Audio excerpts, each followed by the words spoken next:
My work as a cisgender male is to go to my front lines to disrupt the system of patriarchy, which has taken deep root in my body and my mind. And so that's been a big part of my work, right?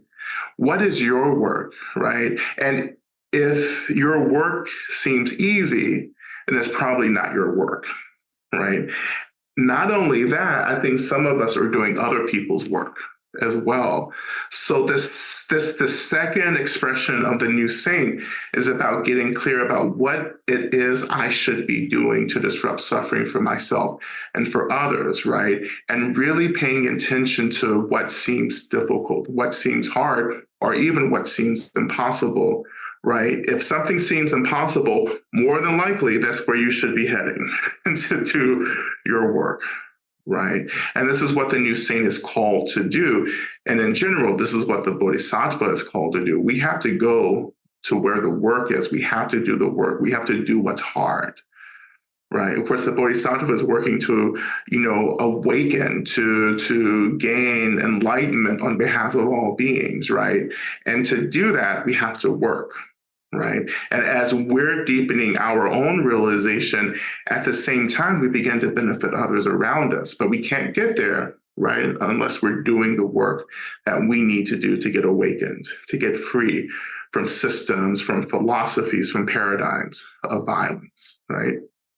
So after you figure out your work, right, third, you do your work. You do the work, right? Which, of course, the second and third points, seem really, kind of very similar, but I wanted to emphasize doing, right? It's easy to say, okay, my work is to dismantle, to disrupt white supremacy. Great. It doesn't mean you're going to do shit. Right. So when we move into this third, quality characteristic of doing, that means that we are in action, right? As we talk about compassion as well, compassion is only realized through action, right? We have to take everything from the concept or the theory into application, right? This is what I'm doing, right? This is what I'm doing. And you ask yourself, what am I doing? Right? What is it that I'm doing right now? Of course, when you start the work, right, you want to keep returning to do the work, which is the fourth expression of the new saints. We keep returning. And of course, the bodhisattva keeps coming back, right? The bodhisattva keeps emanating back into samsara to be of benefit, right? Until we achieve complete enlightenment and, expand into our Buddhahood, right? And even as Buddhas, we keep returning. So when we figure out our work, we do our work and we keep doing it, right? Sometimes, yes, you have to take a break, right? And this is what I call care in the book, right? This is what particularly self-care, right? It's not that we should become necessarily martyrs in the work, but we have to figure out how to be sustainable in the work, right? So it means that, sometimes we take a break, right? And sometimes that breaking is what we can call self-care, right? And we do that in order to experience restoration that helps us to return back to the work, right? And this isn't about giving up, nor is it about self-indulgence, because I know this is a huge concern for many of us. When we are engaged in self-indulgence, it means that we are taking a break from the work with no intentions of returning. Matter of fact, we get kind of attached and fixated to the pleasure that we may experience from the care that we receive, right? Which makes it really difficult for us to choose the work again, right?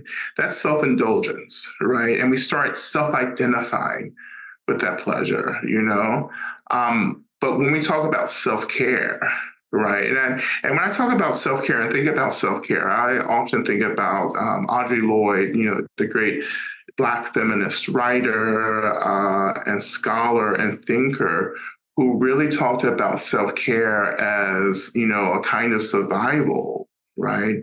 It's as she talked about it as political warfare, right? To survive, to be sustainable, is this act of political warfare, right? Because systems of violence like patriarchy, racism, for instance, right?